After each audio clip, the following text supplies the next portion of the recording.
Mwahaha, mwahaha. Happy Halloween from the Glad Trad podcast. I'm the soldier of wars past, or some stuff. This is the 2021 Halloween episode. Halloween Extravaganza. We never made a previous one, did we, Rudy? No, we didn't. This is the first one. We got to give the people what they want. Happy Halloween. Happy Eve of All Souls Day, Rudy. All Hallows Eve. That's the legit way to celebrate. That's right. That's right. We claiming it back. Do you have any? Let's hop right in. Do you have any Halloween customs? Do you guys do anything? Have you done anything? What do you guys usually do?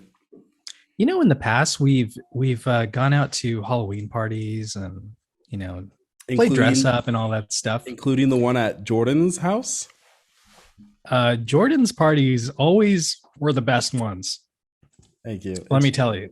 It's true. Jordan knew how to throw a bash.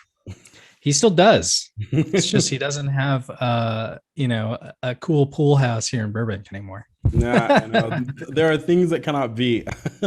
But we did too a little bit. We did trick-or-treating when we were kids, and then I did a couple of Halloween parties. I mean, the one that Jen and I threw was epic proportions. God bless Dollar Tree. If you want to support the Glad Trad podcast, Dollar Tree, that's okay. But really, we would do things like haunted houses. I was actually an actor in one for in high school. That was really, really fun. Because I think horror is kind of a funny thing to think about. Really? Why is that?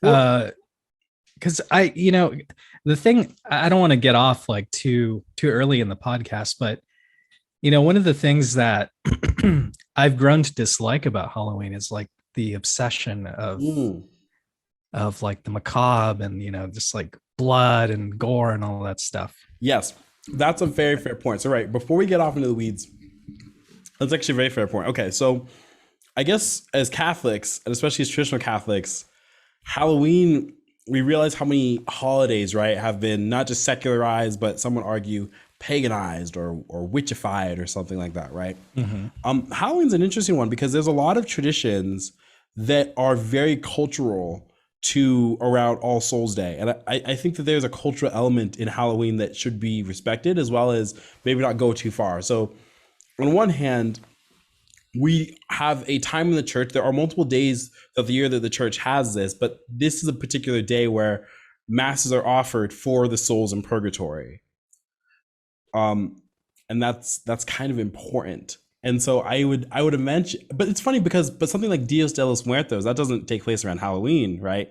So, or does it? I think it does actually. I think it's on Halloween. How Americanized or Hispanic my family is right there. Well, I don't celebrate it. I mean, right. I'll tell you that much. Right. Well, there's an element of Christianity in there too. There's something good about understanding that there are souls who are still part of the church and that we still have an obligation to. Now, there are other customs. These are like the costumes and candies and dressing up that aren't in and of themselves. I don't know where you actually fall on this, but from my research and also just my lived experience, they're not in and of themselves bad customs. As in, it wasn't like Catholic nations didn't do, or Catholics were forbidden from participating in kind of the more boots on the ground experience of Halloween, besides obviously offering our prayers, particularly for the dead. Right. Yeah, I agree with you. I mean, there are certain things that are okay to participate. I think it's funny though that every year, I think we have the same conversation every single year around Halloween. At least since we've been participating in the Latin Mass, people tend to ask the question, should we let our kids participate in this? Right. What are the origins of Halloween? And you get all kinds of different answers. So what do you think? What's your take on Halloween? So I'm going to say that for people who really want to deep dive into like the history and the roots of Halloween, Tumblr House with Charles Kloman and Victor Franchini, they have, I mean, their episode is fire and they've had previous episodes before. So I'm not, poor sinner that I am, I'm not very versed in like the actual historical building blocks of why things are the way they are for different cultures on Halloween. I can only look at it from how we kind of had it. But I would recommend people to go and check out their episode because that will give you the whole compendium. I think really help traditional Catholics kind of make a better decision. Right. As for it itself, I think this is interesting. As trads, we're always trying to be very careful about how we re-Christianize our holidays. You don't want to just make it all about, you don't want to fall into sin, right? You don't want to fall into a potential for demonic possession or the glorification of witches and the occult and these sorts of things. And then you also don't want to fall into like the commercial, everything's just about bobbing for apples and drinking and all these other kinds of things, right?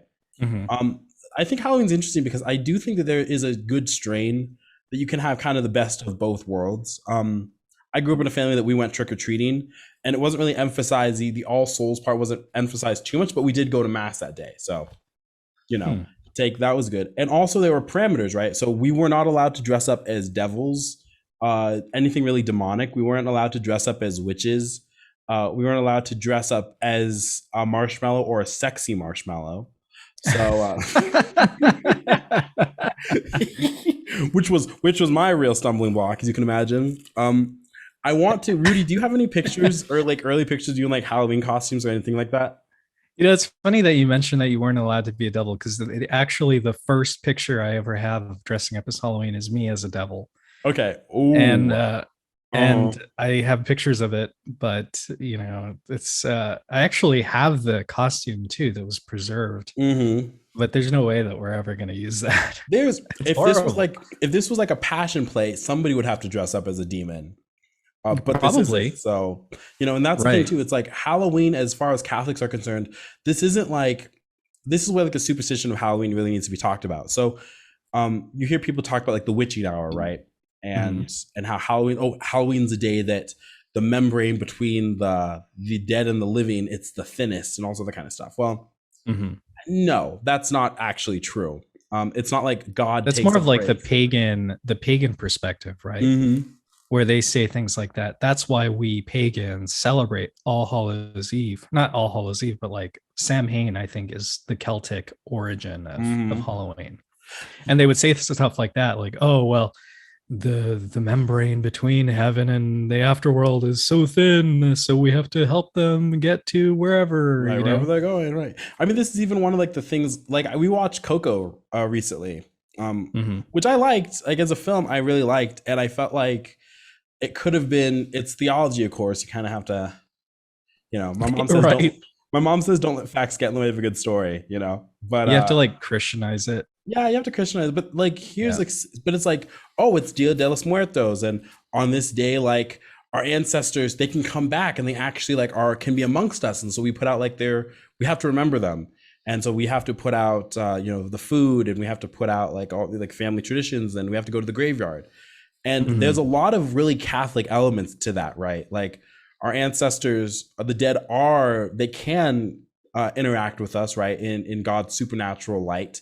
We interact with them directly with our prayers, our intercession. The dead, obviously, as saints in heaven, can interact with their intercessory prayers. And eternal memory is actually a very important part of Catholic theology. When we commit souls I learned this recently, but for Latin Catholics, for Romans, we talk about eternal rest. The Byzantines East talks about eternal activity, all in God, and all this is like in God's compendium of eternal memory, right? So, and just as Westerners, like we know that like for us as a people, memory is one of the most important elements. That's why, if you remember, even back to like the Trojan War, right? What was Achilles? It was like, you can die, have a short life, but you'll be remembered forever, or you can live a long life and no one will remember you when you die. So this idea of like memory like that comes really from the Greeks, and it's been Christianized because it's the eternal memory of God. That's already a long way of saying that there are these traditions that are important in Halloween, and I don't think as trads we should just like shy away from everything. Even Dias de los Muertos, I think it'd be kind of, we both are pretty Americanized, I know. So like it's not something that I really feel compelled to pick up in my New Mexican household or whatever. But in and of itself, it doesn't seem like it has to be totally pagan. And with Halloween, I think a lot of it has been bastardized by Wicca, which is kind of like the dumb compendium of paganism. It's like it doesn't. I don't think Wicca's roots are near. I mean, they're sinister. Don't get me wrong, but in terms of like the actual, you meet Wicca and you're like, okay, these people clearly are not like they're not like, oh, my druid ancestors call me like. It's like some dumb like teenage girl like fumbling with her holy or her not holy but her power stones, right? Her crystals. Can I tell you something I'm not proud of, but I didn't know it at the time. I did a gig. It was a photography gig, and the gems turned out really, really beautiful. But it was a woman who both made jewelry and also like made like power infused jewelry. Oh wow. Yeah. The shots look really cool. Like Napoleon Dynamite. Yeah, we're in right. You put the power crystals in there. I realize. Well, it's funny because it's that really interesting membrane. Father Ripperger talks about this, right? But a lot of exorcists discuss this, and Catholics we know this. Like, there are certain things that we as Catholics just should stay away from. Like, don't even entertain Ouija boards, magic stones. If people have demonic issues going on in their house, often, if they have crap in their house, then it's like, what you gonna do? But then there's other stuff that you realize isn't real. You'll remember in the story of when Elijah, he's fighting all those prophets of Baal, right? And they were building their pyres and everything. And he was like, and it's funny if you read the story because Elijah is pretty much mocking them, right? He's like, oh, you guys need to pray harder. Maybe your gods are asleep. Right. Maybe there's a line. It's like essentially that he's probably using the restroom. These sorts of things, like real dank stuff, because Elijah knows that Baal is a false idol. He's not real. And that's proven because, he sacrifices to our Lord. And what happens is that the Lord, hears his prayer and lights the sacrifice. And also in the process, all the prophets of Baal get killed. Right. So, I think we have to be really careful on scrupulosity. I want to make just a quick distinction there, Jordan. I think it would be more helpful to see that, because I think that Baal is an actual entity, right? There's a demon that goes by Baal. I want to say that.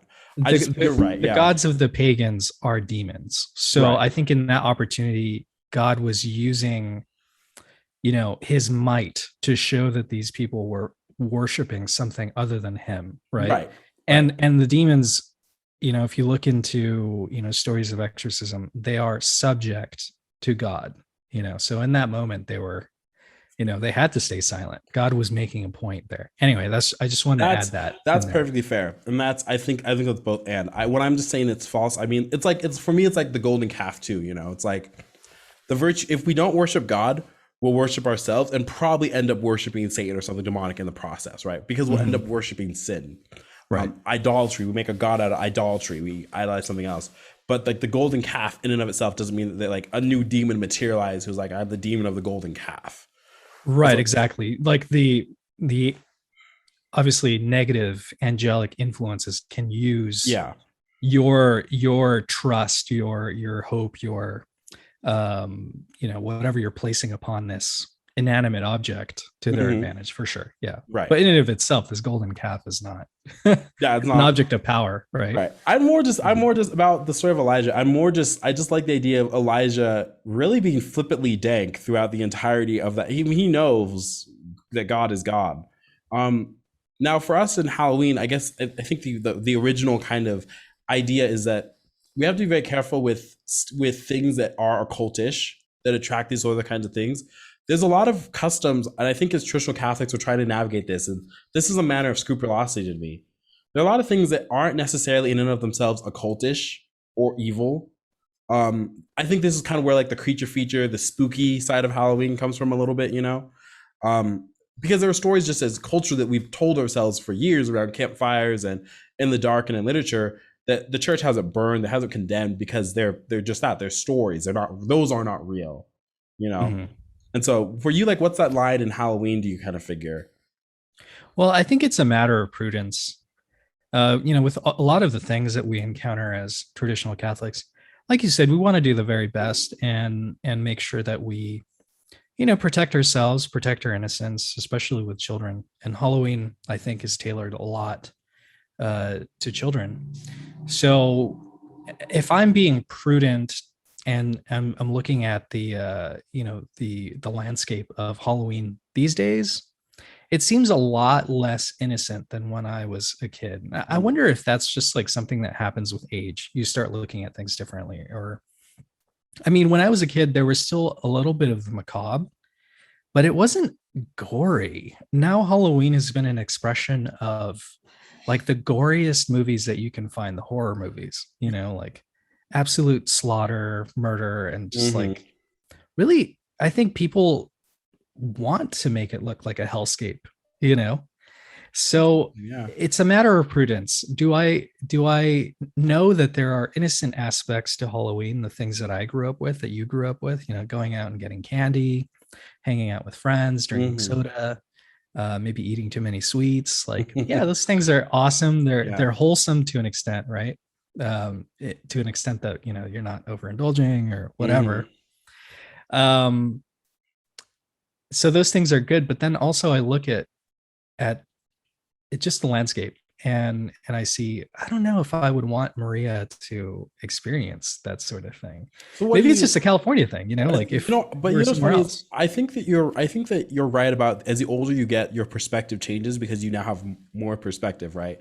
Mhm. Movies like Halloween and Jeepers Creepers and all the kind of slasher films and stuff, they existed when we were kids, you That's know. true. Yeah, I remember being terrified of Chucky. Did you ever Yeah, me watch too. Chucky? Me I too. Oh hated my that movie. gosh. I really was. In fact, our neighbor over here has a Chucky doll that he puts out at night with his like Oh silhouette no. back cast. I'm walking Sophie and I'm looking up and I'm just like, huh. I'm feeling, my blood pressure is going up. I don't know what Right. what's going on. But this brings kind of an interesting side. And I think this is the side in Halloween, the side that where prudence and scrupulosity and really just engaging in the cultural phenomenon around Halloween, not just the strictly religious side of it. Mhm. I think that when we take, obviously we both would agree with this, because if we take our focus off what it is actually and we dive into just the cultural phenomenons, then we're really doing a disservice to the church, you know. This Mhm. is a moment in time the church is set apart to pray for the dead. And Exactly. and a reminder, it should be a good time of memento mori. So Mhm.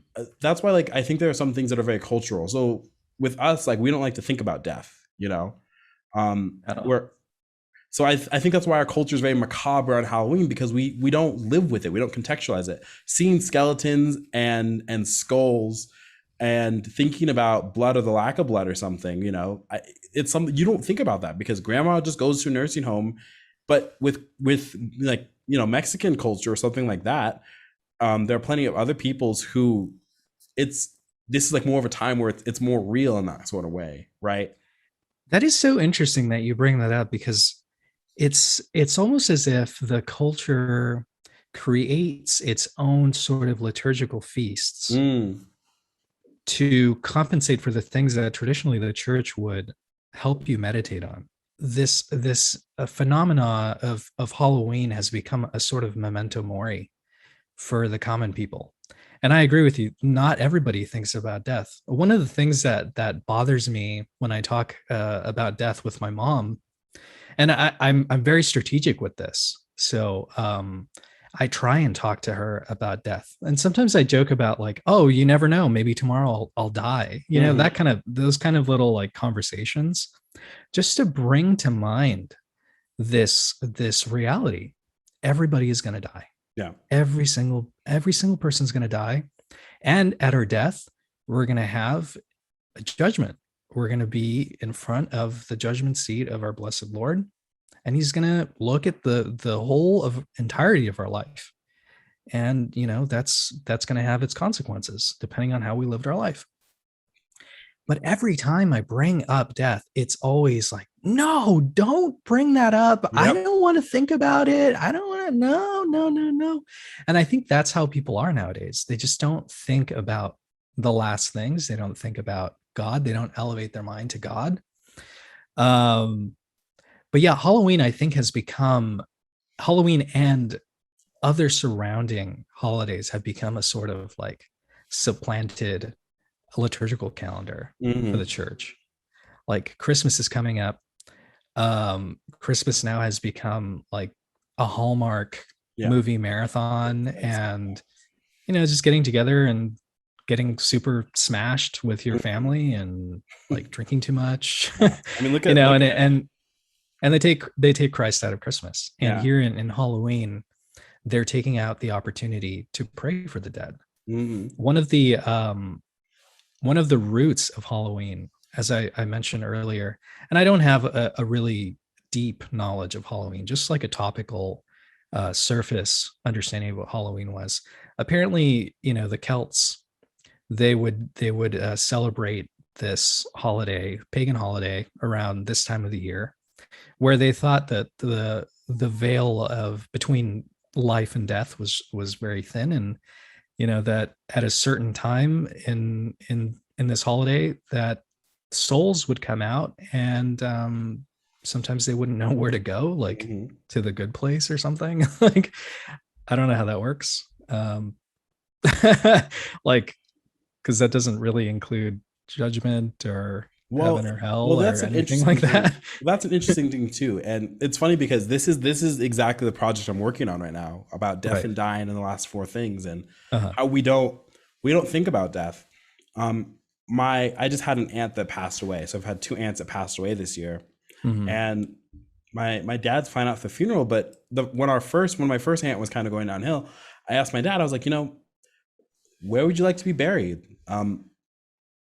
Can Wow. I'll help. I want to put together the requiem mass, because I think having the Latin mass send off will be good for you, and just talking about it. And my dad, Mhm. he caught COVID a couple months ago. Mhm. And for those who haven't caught COVID, even a moderate case can still kind of suck. Fatigue is a huge thing with COVID, and my dad was very much like in bed, and my mom said to him, "You have to get out, you have to get moving, you have to get your muscles back." So I watched him one day. He's like, "Okay, I'm going to take a walk down the driveway and just kind of around the block." And Mhm. my dad's in his later 50s right now. Okay, so but he shuffled, old man shuffled out the door, up our long driveway, and turned. And I'm watching him, and I realized I just caught a glimpse of my dad 20, 25 years from now.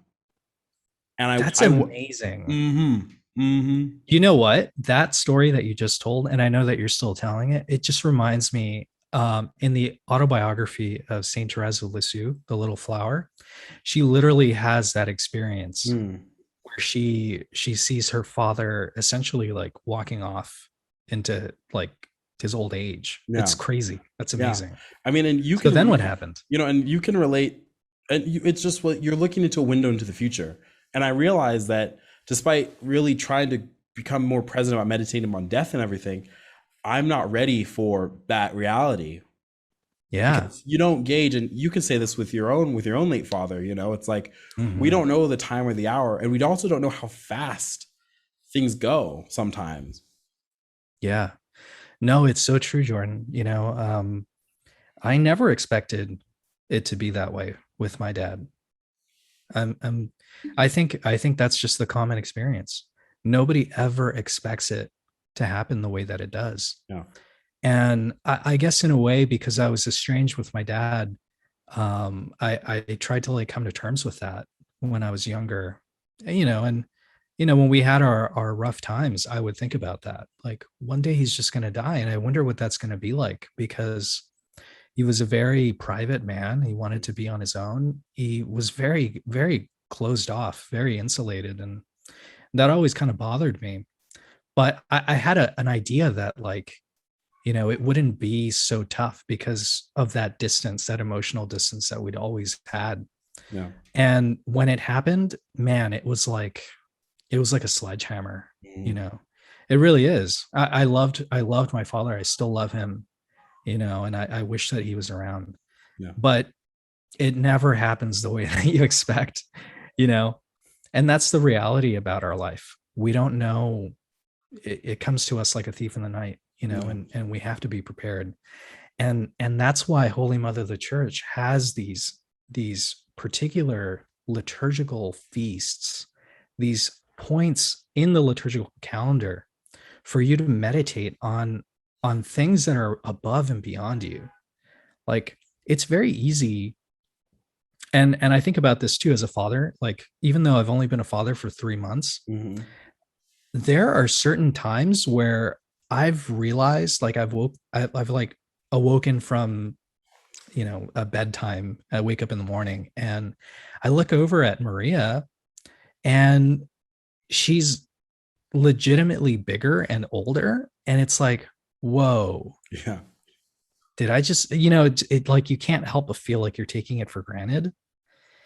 And that's just an example as a father, but outside, people who don't really have that relationship with God, or who don't develop that every single day, it's very easy to get caught up into the day-to-day, the really menial stuff. And you never think about death. You No. never think about the resurrection, or the sacrifice that Christ made, or why God even entered into the world in the first place. Like, all of these amazing feasts that the Holy Mother of the Church provides for us, Hmm. they elevate our minds to something that is like, that is eternal. It takes what is finite in us and elevates it to think about the things that are infinite, and that is just so special. And that's why, if we're to come back to Halloween, that's why I think I'm sort of looking at it from a different perspective, from a perspective of prudence. Like, well, how is this event, going out and getting candy and stuff like that, will that help Maria understand what All Souls Day is, or the vigil before that? Hmm. Um, will she understand that? Like, are we going to do a good enough job to like explain the Hmm. difference? And I And think, I go ahead. oh no, I was just gonna say, and I'm not a father yet, right? But I'm looking at how you and how I have other people who are parents, how they talk about these sorts of things as traditional Catholics. And it's funny because I think that there is this intersection of the religious and the cultural that both can Oh be yeah. good, you know. I think about the Mhm. Valentine's Day is a perfect example. The reason why Saint Valentine has a day is because the Roman Empire forbade marriage. And he was like, I'm not gonna do that. I'm still going to marry all these cute Christian kids. And that's what got him killed, is Yeah. he performed marriages. So we've commercialized Valentine's Day, right? We've taken out the understanding that this is not just about love, but sacrificial love that is in marriage, and Mhm. the sort of love that God has for us, as we see in the life of Saint Valentine. But so you can have that side as a Catholic, but culturally, like, you probably should get your wife flowers or take her out to dinner, and I It don't can't I, hurt, right? it can't hurt. And I think that we do a disservice. Like, we all, even if you buy, like, okay, this is just as guys especially, we're like, this is a cultural phenomenon designed to get me to spend money in the market today, just to Big Carta convince. made me do it. Right, exactly. But if you don't, then there's far worse things going on in the home church. So um, I think about that with, like, think about like trick or treating or something, right? It might be a case where it's Mhm. like, okay, we don't want to. The Catholic faith is such a both and religion sometimes, and this is Mhm. where prudence, of course, comes in, and how trick or treating is conducted. The virtue of a cultural tradition is not in and of itself a bad thing, right? In fact, it can be good because there's a sort of communal effort built around something that's not necessarily evil or macabre or something, like trick or treating. Mhm. For us, it was nice because as children, we got to be essentially introduced to our neighbors. And our neighbors go, oh, in the small town Elizabeth, oh, hey, oh, you Pacheco's, how's it going? Oh, you can take all these cookies or whatever. It was like beautiful because there weren't a lot of kids. Um, and I think that if we'd grown up where it was like, it's more of an enforcement about praying for the souls of the dead, like making sure that we definitely visited a cemetery, which you should of Mhm. course do, uh, in that octave, because that will help you get a plenary indulgence, and of course you can help, your intercessory prayers can help the souls in purgatory, which is Just far bring more a soul important. out of jail. Yeah, right. Just I could you just pull a Johann Tetzel, right? When a coin in the coffer sings, a soul from purgatory springs. Don't do that. That's not how indulgences work. I'm totally just kidding. Um, but there's other elements too, and I wanted to really kind of break this apart because, of course, there is like the demonic elements that we should stay away from. But Mhm. Halloween is a lot about scary and horror and these sorts of things. And I loved your strain. That's such an interesting strain about how, as the church drops these things, there's been a whole liturgical practice that the world has picked up in its own secular sort of mind. Um, Maybe this is a weird way again that because there's no contextualization of memento mori or comes after death, maybe this is the way that the world puts death out there. It's uncontrollable. So, you know, is there something to be said about how a lot of these like slasher films, right? A lot of horror films now, I'm gonna stay away from, again, like the demonic influence ones. Those ones, like, I don't watch, we don't watch, not cool. The only one I think is acceptable is like the Rite, because it's like just kind of telling the story of exorcism, but use your own judgment. But it's funny how this idea of judgment happens in a lot of these slasher films. The person did something in the past that now they're paying for, and think about like I Saw. know what you did last summer. I know what you did last summer. The premise of Saw, right? Like everyone who's inside Saw is like there for a reason. These sorts of things, like there's, yeah. So I wonder if because these things have been de-emphasized in the church, so to speak, this is like the way that the culture is trying to pick them back up. Because what were horror films like prior to the 60s?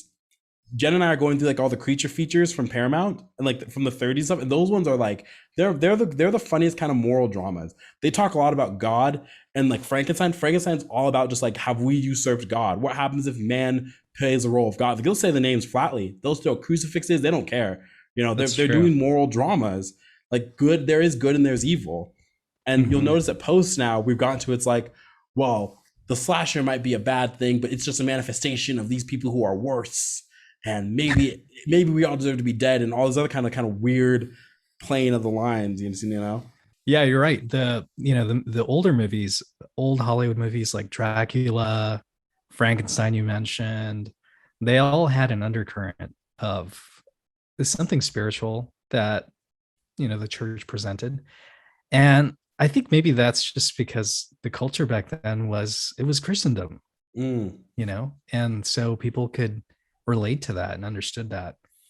And that may explain why there's a de-evolution now of these films. The films that we see today that are just kind of like, what am I watching? Do you suppose the thing that, huh? Or I just want to prod real quick. Do you suppose that there's something about like the older films? I think a lot of times like there is good, there's evil, like good triumphs over evil, and now it's like, oh, your silly crucifix doesn't work on me. You shot me with a shotgun, but I'll come back, like something like that. Yeah, possibly. I don't know. I just think that Hollywood and just media generally speaking, like popular media, is very, very godless. It's a reflection of a godless people. And we feel it and we experience that living in this, the culture that we live in. So yeah, absolutely. Yeah, the old movies for sure had those themes. The other thing that comes to mind, Jordan, too, is like when I think about Halloween, inevitably you just run into the occult, and I have a lot of stories of the occult actually, because my family was superstitious, and I had encounters with shamans and all kinds of other stuff. I mean, even as a child. Did you ever do La Santa Muerte? No. You know what? The cultus around that is a newer phenomenon. It's newer than well, maybe not. I don't know, but I think its popularity is more of a new thing. Yeah. But when I was a kid, I grew up around that because I think it's a cultural aspect that comes with being Mexican. Yeah. And those are the kinds of things that I even participated in. And I'm ashamed to even say that now. But those are things that I just kind of naturally ran into by nature of being around, like Halloween events, like, oh, let's play. Like, I remember one time in middle school, I went over to a friend's house for a Halloween party. And I went really, I mean, I think this is like the common thread in most of my stories when I was younger. I went because I wanted to like impress this girl that I was interested in. As you do with anything in middle school. And there was a lot of people there. And what ended up happening was that there was occult stuff like Ouija boards and like, I don't know if have you heard of Bloody Mary? Like, yeah. Oh yeah. I've heard of Bloody Mary with the bathroom one, right? Where you. Yeah. And so like kids run into this. Yeah, you run into it. And as a kid, you think it's really innocent, like, oh, this is obviously fake. Which is fun. There's no way Mary's gonna come through the window, Right. or the mirror, I mean, and like slit my throat or whatever the story is. I don't even Right. remember. Yeah. But you participate in these things, and you open yourself up to a world of spiritual harm. And I think actually that happened to me. Really. I mean, I won't go into detail about it because it's in the past and it's not good to reminisce on that stuff. But I do remember that there was some consequences to the things that I participated in, and that was that I was around. One of those things happens to be like, it's a very common thing. People experience hauntings in their house. I have an uncle, and he doesn't watch the show, so I'm going to go into detail about this one because I think it's an important lesson for all of you who are occult interested in the occult. Okay. I met up with my uncle one day, and this is recently. This must have been like 2 or 3 months ago, before Maria was born. And he's telling me these stories, well, we're reminiscing about my father and him passing on and all this stuff. And I remember in conversations, he was telling me that, sometimes he hears things in the house and he thinks it's his mom, my grandmother. And I remember one time I told him, I said, look, you're not going to like what I have to tell you. There's a very good chance that what you're experiencing is not your mother, my grandmother. This is something that is obviously important to you. I know that you miss your mom and my grandmother. Just from the conversation, he was telling me how much he missed his mom. And I was telling him, I was like, listen, the things that you're experiencing very likely could be demonic influence. And how could that be? Well, the spiritual beings that we call angels, and that have, some of them have fallen, a third of them have fallen, are so intelligent. They're not mind readers, but any little expression that you give, and I think I listened to this in a Father Ripperger talk, any expression, any movement, any facial movement, or any sort of like anything external that you think is internal, purely internal, most likely is not purely internal. Yeah. And they can pick up on these sorts of cues and then tailor their influence to these things that you're experiencing. And I told him that. I said, look, you're missing your mom. They probably well know that because you're talking about it out loud. And so what can they do? Well, God, has in a permissive sense, allows them to make a bump in the night. And then what? He internalizes that bump in the night to say, it's my mom. I've been talking to her. She's here. Oh, she's here. Mm-hmm. Well, what does that take away? It takes away the reality that there is a finite place at the end of your life. You can end up in 3 different places. Mm-hmm. And the things that you're hearing bump in the night most likely aren't those spirits of the dead that we've, that have passed on. They're somewhere else. And so I explained that to him, and he's like, I don't agree. I don't think that, and he has this idea that a demon is like, like a movie demon, I'm just going to hurt you. I'm going to spook you. It's like, no, man, sometimes that happens, but it's a lot more subtle than that. And that's the insidious thing. Right. So then to wrap up, during this time, he was telling me, I'm hearing this stuff. It's actually starting to freak me out. Do you think a priest could come and do, he said, a cleaning, which is a very pagan thing to say. Yeah. And I was like, what do you mean a cleaning? He's like, oh, I mean like a house blessing. I said, okay, I can talk to them. I'm not sure. I can tell you that they're going to ask me if you go to mass. And if you say no, there's probably a good chance that that's not going to help you. Yeah. And he's like, okay, well, figure it out anyway. But I had this inclination to say, look, have you done anything in your home that may have opened you up to this opportunity? Do you have any pagan stuff in there? Mm-hmm. Have you tried to communicate with your mother in a way? Have you done anything weird? Or my cousin who lived with you, has she done anything occult there? I don't know. Right. Children can do that, and they open up the portal to that sort of stuff. He Right. says no. And guess what? The next time I see this guy, my uncle, who I love dearly, he's Hmm. the pretty much the only family I have left. You know what he shows up in? Hmm. He's wearing one of those evil eye bracelets. I'm like, dude, give me a break, bro. Uh-huh. Like this is what I'm talking about. You know Yeah. what I mean?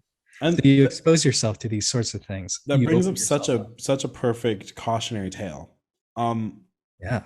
it's like for most people, you have a higher chance of being crazy than you do being possessed. You have a higher chance of the church is uber scrupulous when it comes to determining demonic activity. These things, however, are to be taken seriously. And when we talk about opening ourselves up, it doesn't always just mean, oh, open. That's how he read Harry Potter. Now he's possessed, right? It means you've opened yourself up to allowing for sin to dominate you.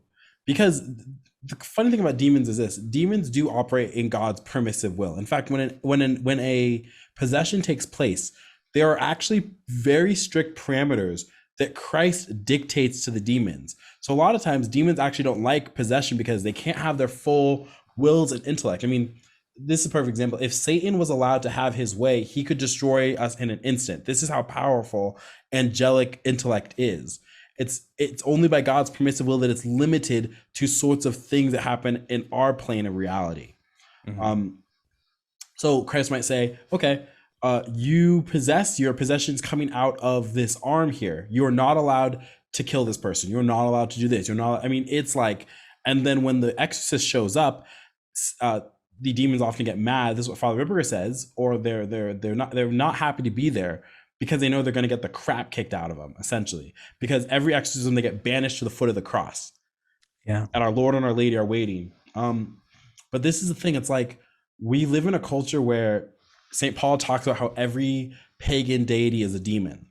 Mhm. Um, we see how easy it is to have occultish things and things that glorify superstition in there. Things that seem innocuous. I have a yin yang necklace. I have an evil eye. I have a rabbit's foot. I have the full set of Harry Potter sitting on my shelves. Like, what's the big idea? Um, and it's not saying that like these things, like there's some things that are worse than other things, but it's not to say that these things are good. We have to be extremely careful, and this is where understanding that our life is as Christians first should dictate what we put into our bodies and what we put into our homes. Is Mhm. this thing glorifying God? Is this something that actually is the opposite? Is this detracting?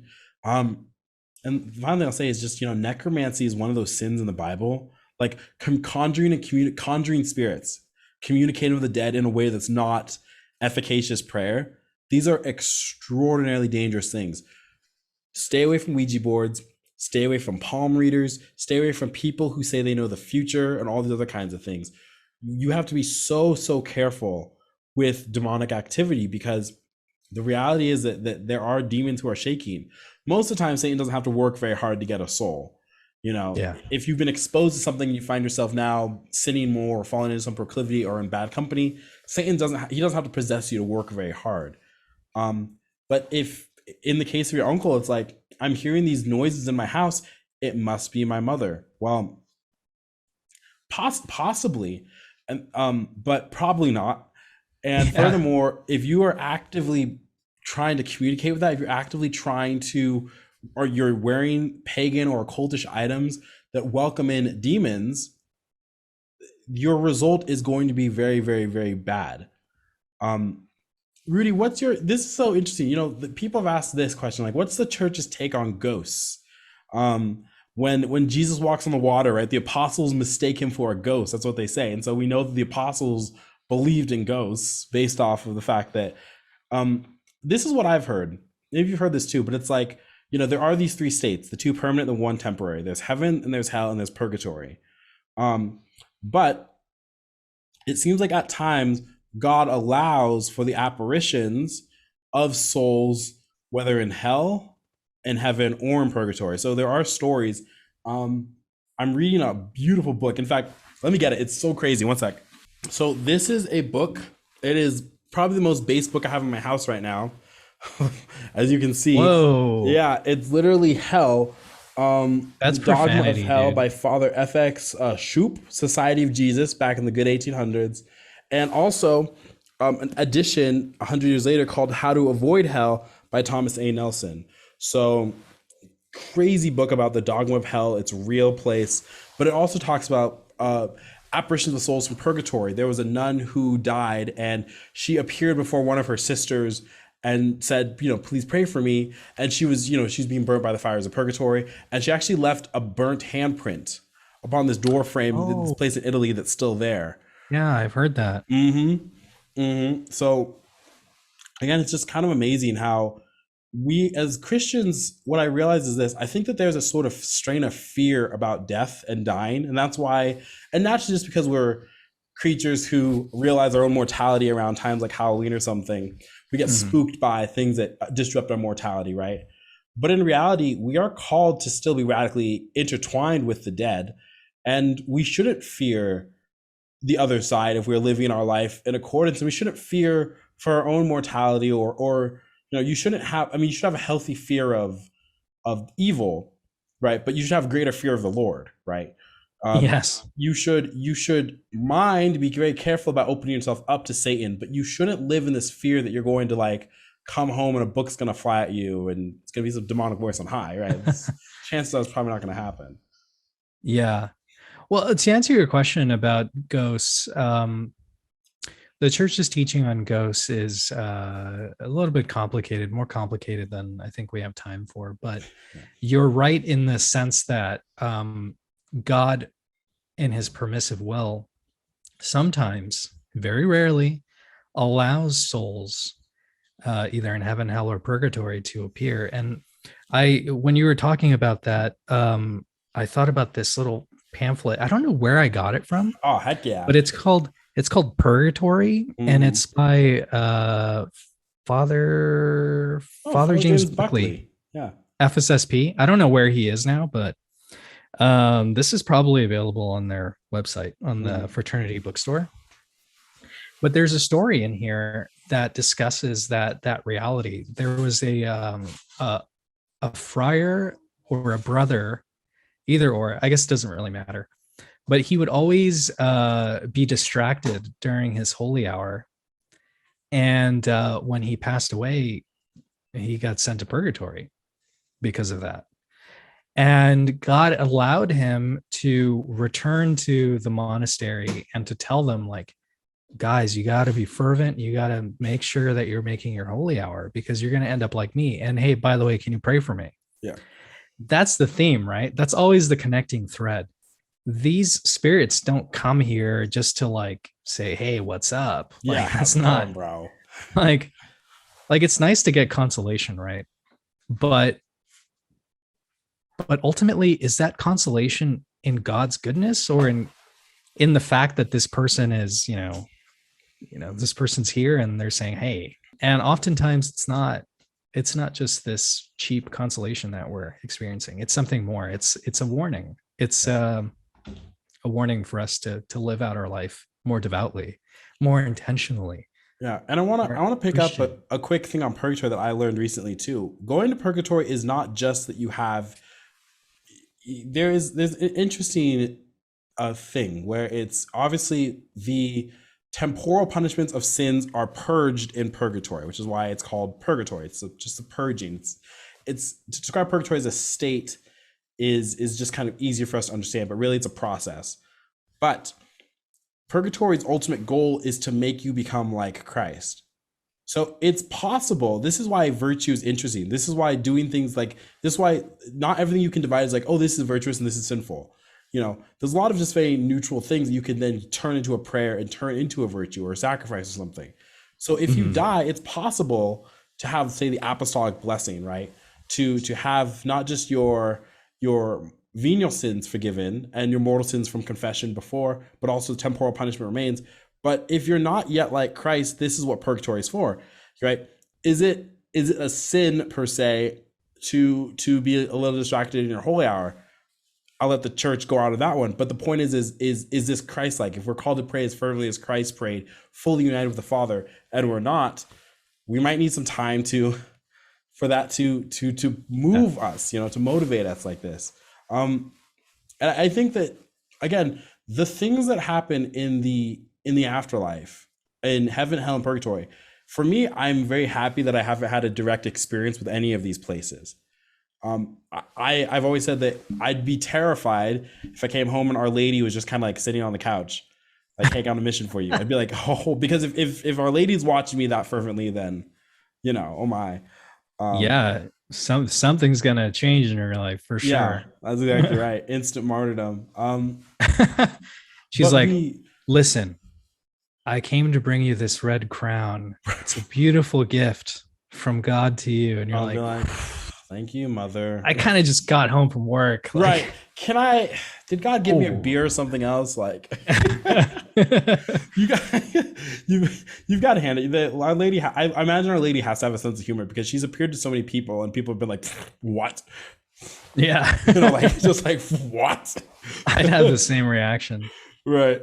So Jordan, tell me about your costume here. What Yeah. era are you? Look, this is Your stolen valor costume? I know, this is, well, I don't have a name thing on. See, this is quintessential 20th century American woodland camo, particularly from like the 1980s. This is a helmet. It's Kevlar. I got this at an antique shop, and I don't know its history, but I like to think that it's an M5 helmet. I like to think that it was in some war, but it probably wasn't. It was probably National Guard surplus.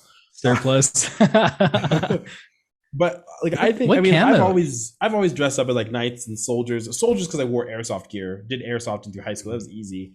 And I'll probably dress up. I mean, I like dressing up as musketeers, as people might have seen. I went to the Renaissance Fair with my wife. So I think that dressing up's a fun kind of thing. There is a tradition in the church, particularly about costuming, where you dress up as your favorite saint. You invoke a kind of saint. So you have your children will dress up like Mother Teresa or Joan of Arc or Saint Patrick or some other sort of saint.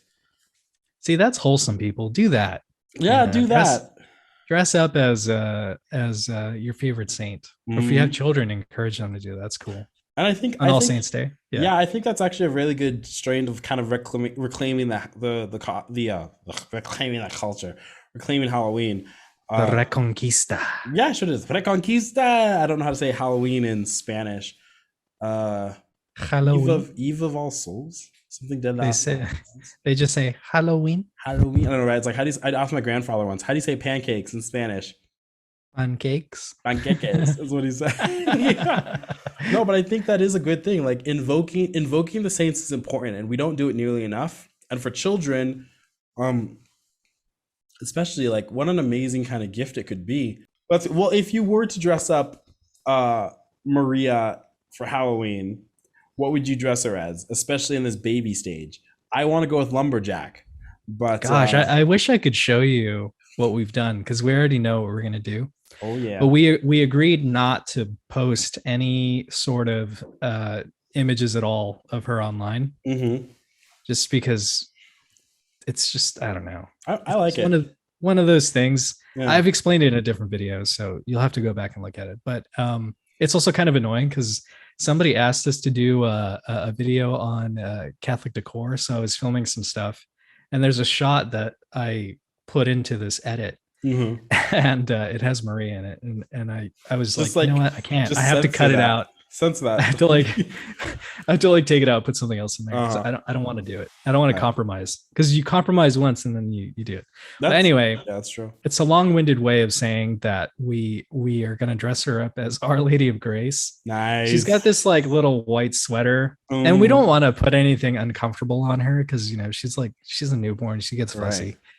But we have a white sweater and like a white onesie, and this like blue, I think I've sent you the picture. It's like a blue blanket with stars on it.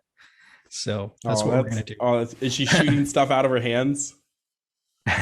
Graces. We should do that. That would be amazing. The graces coming out of her. So we're going to do that. I'm going to dress, if I have sons, I want to dress them as like all the Borgia popes. I want to progress and go like worse the Renaissance. Um, chances That are would be some of them amazing. are probably not in heaven, but who knows? So, Well, we'll be pleasantly surprised at the people we see and don't see in well, heaven. I said this to the boys the other day, but Napoleon was received back into the Died, church and made his last rites before he died died. with, yeah, So, in apparently in the grace of the church. So that's very interesting. but of the worst of the despots, I'd take Napoleon. Let's go. Yeah. Well, everybody has a future, right? That's right. Every sinner has its past, and every saint has. Is it every saint has Every their sinner, future? you remember what Father said? Every sinner has a past. Every saint has a future. That's exactly it. That's what I'm trying Exactly. to say. Before, as we wind down, Rudy, the last question I suppose is, what is your favorite candy? Ooh, favorite candy. Let's see. I'm kind of a weirdo. I like those Tootsie Rolls that are actually flavored. Oh yeah, flavored wax. Yeah. They taste amazing, man. I don't know what I would love to like dig through my bag of candy and get these like I think they have a lemon one, a vanilla one. Yep. A It's a banana toss up one or between something. that or like nerds. I think nerds Okay. are the best. It's nerds or nothing. No, I'm just kidding. I'm a, you know my favorite candy, of course. Pop tamales, I'm sweating. Oh yeah, you got it. Woo! Hot tamales on fleek. Eat that stuff for days. Shoot, I'd go eat them right now. You're like, huh, come to think of it. Are we gonna be those weird people that like hand out candy as well as like, oh, it's not really candy, it's a prayer card hiding? You've seen those like those clever things people do it with money, right? Where they're like, That's pretty based, I this gotta isn't a say. dollar. This is a Halloween's a sin and you're gonna go to hell. Got 'em. Whoa, $1 million bill? Wait, there's fine print on that. Oh, Right. interesting. Jesus What does that loves you, say? but not as a papist. Oh gosh. You know what? Funny thing, I enjoy seeing those people out there because I think that it's not the perfect way to evangelize, but it is a way, It's a and way. it's very brave. So I admire them, and I always smile at them, and I'm so stoked to see them. But when they hand the thing to me, I'm always just kind of like, "Look, that's as far as I'm going to go. You should I'm going be to give you a like, smile, but you should. you're a filthy, disgusting Protestant." Just kidding, just kidding. Just the worst. Ugh. Charity covers a multitude of sins. I don't think that. Right. I No. think that their ideas are bad, but Yeah. I would never say that. I do. You know, again, I'd rather have. It's like with mass, right? I'd rather have more masses than less masses.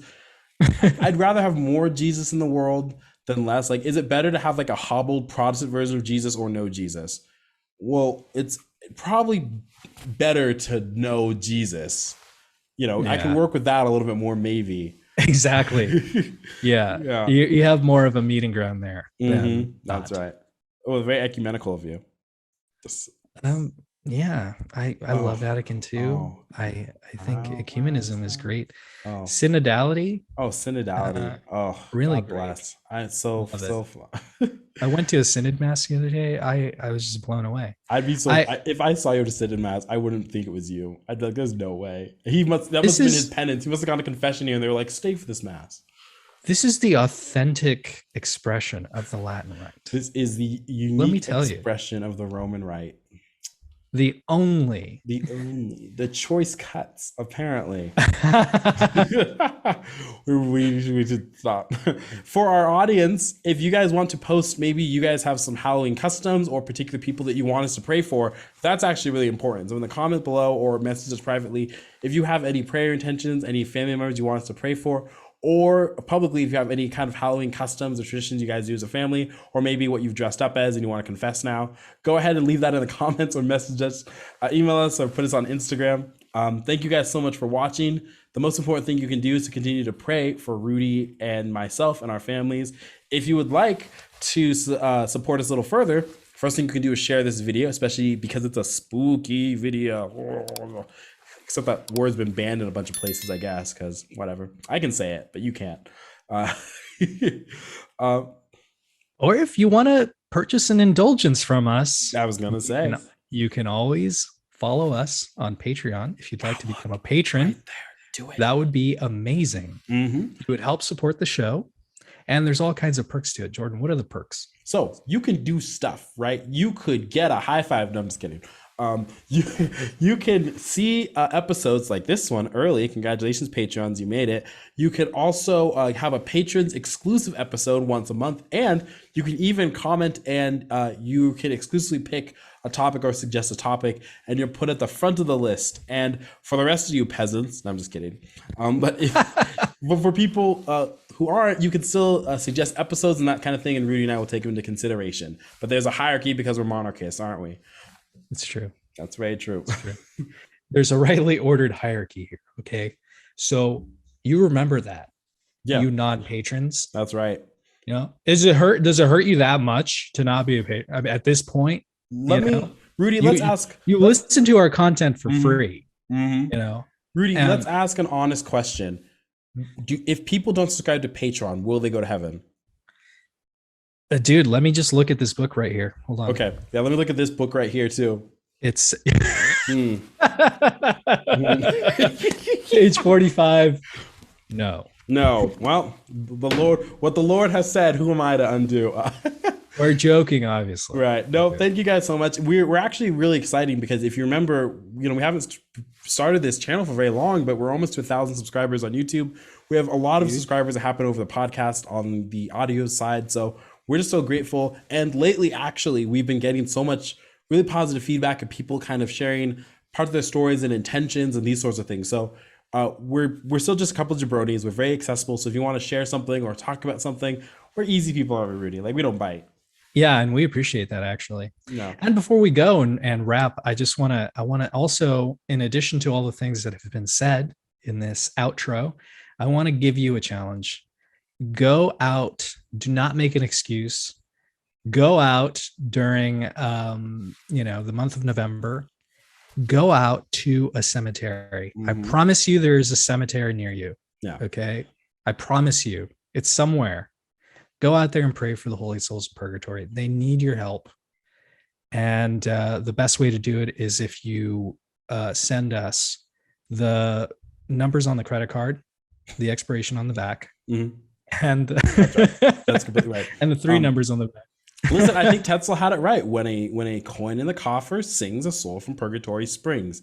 And everyone was like, that's not right, but that's really catchy. So but jokes aside, yeah, remember the holy souls in purgatory. Go to a cemetery, pray for them. They really need your help. And I know for a fact there are many people who are forgotten, who are in purgatory still to this day because they don't have anyone to pray for them. Yeah. So take advantage of that amazing opportunity that the church gives you. You're able, under the proper circumstances, to get an indulgence and offer that for those suffering souls in purgatory. Mm-hmm. In fact, Rudy, let's close out. I'll take the first part of this Ave, but let's say an Ave for the poor souls in purgatory, and we ask our audience to join us. In nomine he took his helmet off. Et Spiritus Sancti, Amen.